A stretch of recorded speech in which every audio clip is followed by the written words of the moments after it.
Hey everyone, I'm Paul, and today I'm replacing the front brake pads and rear brake shoes in this 2016 Toyota Tacoma. This is the third gen Tacoma. Replacing the front brake pads is easy on this truck. Replacing the rear brake shoes is, well, they're drum brakes, so it's annoying. You got a bunch of springs, but it's pretty much normal. Bleeding the brakes in this truck is weird. So it's kind of like a normal brake bleed, but there's some weird ABS stuff going on. The front brakes bleed just like normal. You pump the pedal with the key off and everything works fine. But for the rear brakes, for some reason when I pump the brakes, there's not much fluid moves and some weird noises happen and it doesn't let me bleed the rear brakes. Turns out you have to turn the key on and then the ABS will pump the fluid through the rear. It's actually easy. I'll show you how to do it. Let's start by lifting the truck. Anywhere on the frame or crossmember can be used as a jack point. If your jack is small, you can use wood blocks, but be careful because they can randomly break. Never get under the vehicle while it's on the jack. Use a jack stand also on the frame and gently lower the truck. The back of the truck is easiest to lift by the rear axle. Use jack stands on the rear axle near the wheels. Inspect all 4 jack stands and make sure they are flat on the ground and they're not going to slip on the frame. I like to sit on the ground and hold the wheel with my feet while removing or installing it. This one isn't coming off, so a little kick is needed. Let's start by inspecting the brakes on this Tacoma. The front brakes have a 4-piston fixed caliper. There are no sliders and the caliper does not move. The pistons push the pads evenly against the rotor on both sides. These pads actually have some life left. When the pad wear indicator slots are gone, the pads have 0% life left. If the pad material is the same thickness or less than the backing plates, the pads are worn out. These new pads are twice as thick as the old pads. The old pads have 50% of their life left. Looking at the other side, the outboard pad is slightly thinner than the other one, with about 40% life left. The brakes are only as good as the worst pad, so the front brakes are at 40%. Check around the caliper for fluid and make sure the brake hose doesn't have any cracks or leaks. Let's inspect the rotors. You can't really tell if a rotor is warped just by looking at it, but it's very easy to tell when you drive the car. If you get a pulsing pedal when you apply the brakes, the rotors are warped. If the pedal is smooth, the rotors are not warped. Also look for discoloration on the rotor. If the rotor is blue or brown and smooth like glass, it is glazed and was overheated. A glazed rotor will make it feel like the brakes are too weak and you have to press the pedal very hard to stop because the rotor is too smooth and the pads just slide instead of grabbing the rotor. There are no grooves in this rotor and there isn't a lip on the edge, meaning there isn't excessive wear on this rotor. Usually you get grooves if you wear the pads completely down to metal and drive it like that. The minimum thickness of this rotor is 26 millimeters. Using the caliper, I measured the width of the rotor and got 28.1 millimeters. This rotor is not worn out.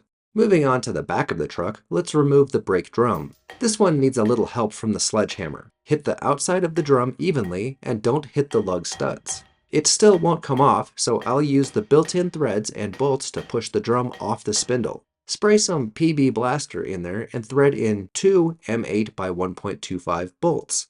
Turn them evenly to push the drum off. This one is very rusty, so I have to be careful not to break the bolts off. A little more convincing is needed from the sledgehammer, then a little tighter on the bolts. It's better to do this in steps. I don't want to break these bolts off in the drum because it will be much harder to remove it without them. I really had to fight this one. Finally, the drum is moving away from the spindle and I got it off without breaking anything. At the dealer, they will tell you, for best braking performance, you need to get the rotors and drums resurfaced or replaced. And that is true, but I don't have that kind of equipment. Also, an old, original Toyota rotor in good condition is better and has more life left in it than a new aftermarket drum or rotor from your local auto parts store. If you get a cheap Chinese rotor from AutoZone, it will warp immediately as soon as you drive it. These original parts are much better and will still last for many years. To inspect the drum, make sure it's smooth with no grooves and no blue heat discoloration or glazing. Finally, the maximum diameter is stamped into the drum. As it wears, the inside diameter gets bigger. This one measures 252 millimeters, so it's still good. Remember to check the rear wheel cylinders for leaks. Pull back the dust seal and look for brake fluid. If it's wet, you'll need to replace the wheel cylinders. This wheel cylinder is still good. Set a trash can under the brake and spray it down with isopropyl alcohol or water. I want to clean the brakes without getting dust everywhere. Put some cardboard down to catch the mess when you work on the brakes. The inspection is done. Now it's time to replace the brake pads, starting with the front of the truck. I will be bleeding the brakes, so the first step is setting up my bleeder tool. I use a glass bottle and a hose to catch the old fluid. The glass bottle is heavy enough that the hose doesn't knock it over, but I have to be careful not to drop it. Use a 10mm box end wrench and tap it lightly with a hammer to loosen the bleed screw. Use a 3/16" inside diameter vinyl hose over the bleed screw and leave the bleeder in the open position. Remove the clip holding the slider pins and use a hammer and vice grips to get the pins out. This one is a bit rusty, so it took a little extra work. Next, remove the anti-vibration clip from the pads. Gently pry the brake pads away from the rotor. This will push the pistons back into the caliper enough to make the pads loose so you can remove them. Some brake fluid will come out of the caliper and go into the bleeder bottle. Now pull the brake pads out. You can grab the backing plate with the vice grips to make it easier. Scrape the rust at the top and bottom of the caliper to make room for the new pads to slide in. All 4 front brake pads are the same shape, but the ones with the metal wear indicators go to the inside position. The pads without the wear indicator go in the outboard position. Don't be dumb and make sure the friction material faces the rotor. Install the anti-vibration spring at the bottom of the pads. If the guide pins are rusty, you can clean them up with a wire wheel. The pads must be able to slide easily to prevent uneven wear. The lower pin slides through the spring. Lightly tap the pins with a hammer if needed, and don't forget to install the clips that hold them in. Close the bleeder screw, but leave the hose attached. We'll be bleeding the brakes soon. Moving on to the back of the truck, let's work on those drum brakes. I'll start by making sure the bleeder screw works behind the drum. If that bleeder breaks off, I'll need a new wheel cylinder. It's better to know that now before I install the new brake shoes. First, I'm going to remove the spring that holds the parking brake adjuster. This piece turns the screw that tightens the rear brake. Use needle nose vice grips and remove the small spring and adjuster. Keep the spring with the adjuster to stay organized. Turn the adjuster wheel up to loosen the brake. Notice this part screws together and gets shorter as the spring pulls the brake shoes in. Grab the big spring by the long end and disconnect it from the front brake shoe. Now release the long spring at the bottom of the brake and remove it. Take out this curved piece that goes to the parking brake. Take out the small spring at the bottom that holds the brake shoes together. Grab the front of the brake shoe retaining washer with vice grips. Hold the pin from the back of the brake with your finger. Push the washer in and turn 90 degrees right or left to release the washer from the pin. Take out the retaining spring, washers, and pins from both brake shoes. The front brake shoe will come off, but the rear still has the parking brake cable attached. Here are the new brake shoes. The front shoe has 2 pins and 0 clips. The rear shoe has 2 clips and 1 pin and attaches to all this mess right here. Both these pieces have the letter R, as in the right side of the truck. Use a small flat screwdriver to slide the C clips off. This piece will come off the 2 pins. Disconnect the spring and screw adjuster from the rear brake shoe. I want to clean the adjuster. When you turn this little wheel, the adjuster gets longer and pushes the brake shoes away from each other at the top of the brake. This part is designed to self-adjust to compensate for brake shoe wear. It adjusts when you use the parking brake. Well, it's supposed to. Make sure all these parts are clean and add grease to the adjuster threads. This is a normal thread and goes in clockwise. This is from the right side of the truck. The left side adjuster is reverse thread and goes counterclockwise. Reinstall the spring with the long end by the adjuster wheel. I have all my parts off to the side, and now I'm going to clean the backing plate. Spray the brake down with rubbing alcohol or water with dish soap. Don't spray it with compressed air. You don't want to breathe brake dust. Scrub everything with a brush and give it a final rinse. With the backing plate clean and dry, add a small dab of grease to the points where the brake shoes contact the backing plate. Install the parking brake piece with the pin going into the big hole in the rear brake shoe. Add the adjuster and clip the short side of the spring in. This long piece goes here with both pins going through the holes in it. Install the C-clips onto the pins. Squeeze the clip closed so it doesn't fall out of the groove. The second clip broke because it's made of cheap steel. I will throw away the trash from AutoZone and reuse the old, higher quality Toyota clip. Push the pistons toward each other in the wheel cylinder with your fingers to make room for the new brake shoes. Make sure the slots are oriented vertically. Hold the rear brake shoe in place, then install the pin through the backing plate and the hole in the middle of the brake shoe. Clamp the washer with needle nose vice grips, then push it down to compress the spring while holding the pin from the back. Turn the washer 90 degrees to lock it in place. Install the front brake shoe and use vice grips to install the washer with the curved side facing the spring. Use a small flathead screwdriver to grab the long side of the adjuster spring, then grab it with needle nose vice grips. Install the spring into the slot in the front brake shoe and make sure the adjuster mechanism is seated into both brake shoes. Install this curved piece in the bottom with the long, thin spring over it. The long side clips into the slot in the pin with the open end facing up. The short spring hooks both brake shoes together and tucks behind this metal plate. Turning the adjuster wheel down will tighten the brake. Install the ratcheting mechanism with the tab tucked between the adjuster and front brake shoe. Hook the spring into the bottom hole, then connect it to the brake shoe. The spring should pull the ratcheting piece against the adjuster wheel.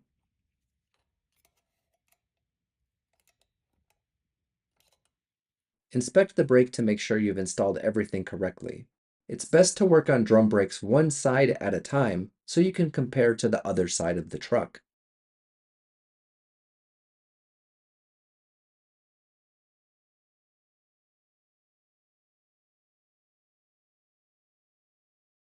Now it's time to adjust the rear brake. The brake shoes must be very close to the drum in order to work properly. If your rear brakes are too loose, you'll notice the parking brake handle will pull too far and it won't hold the truck on hills. Also, having loose rear brakes will apply less braking power to the rear, and you'll be stopping mostly with front brakes. If your rear brakes are too weak, you can lose control of your vehicle when braking in rain or snow.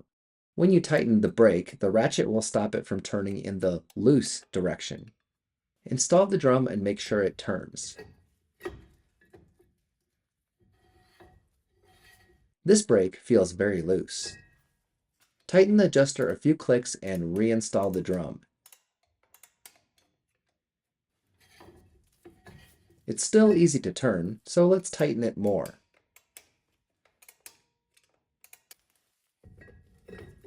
The drum is still easy to install and easy to turn.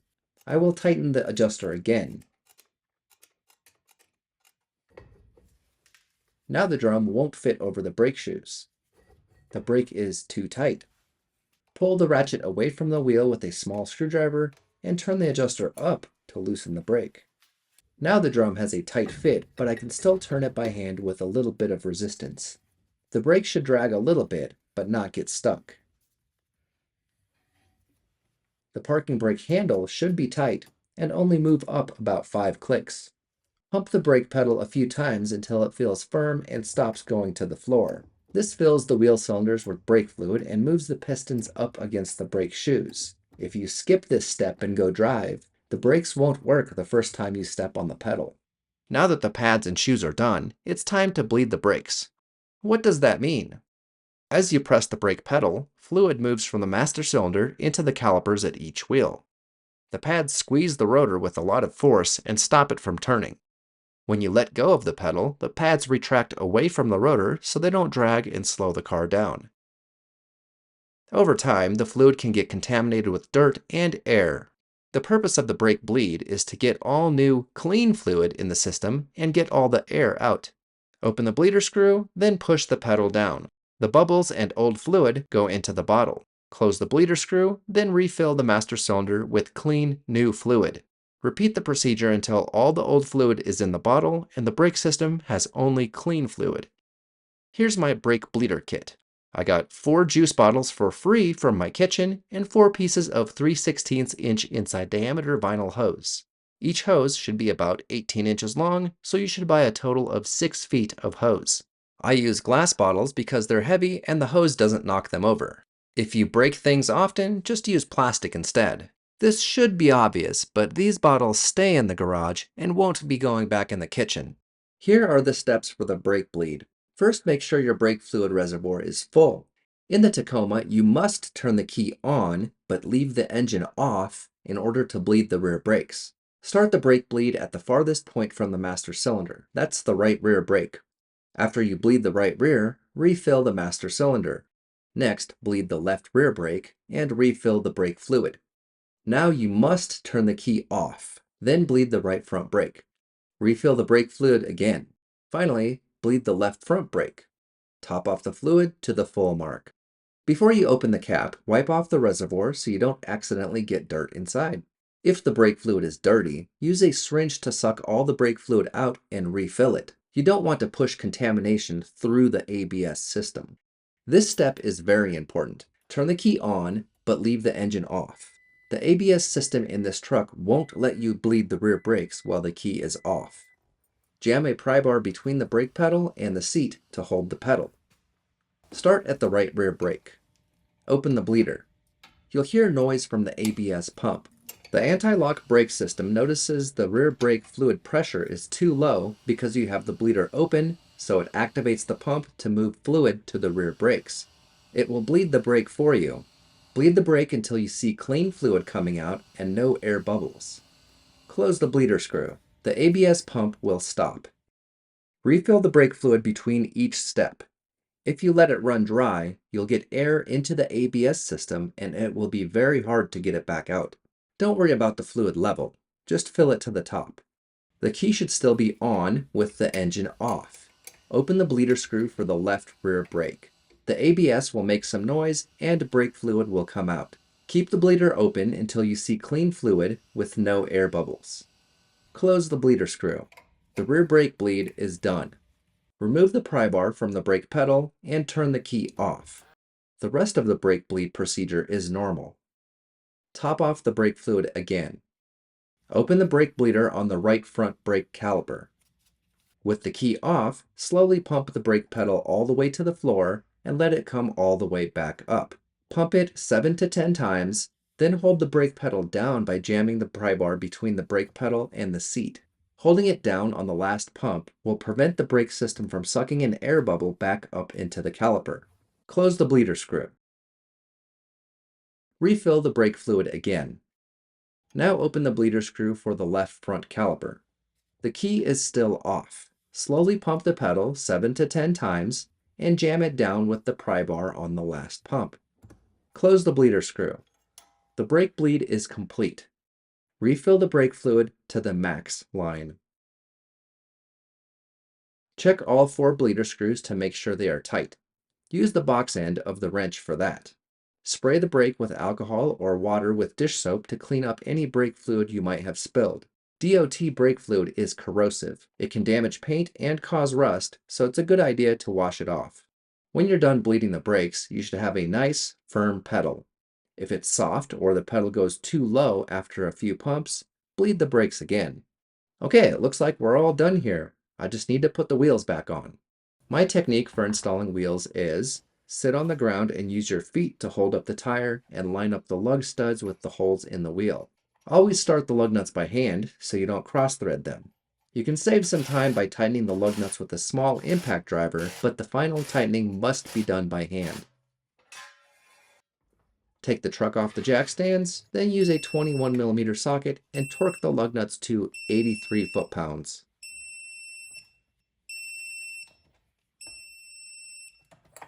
Thanks for watching. I hope this video was useful. If you have any tips or tricks you'd like to share, please leave them in the comments below, and I'll see you guys next time.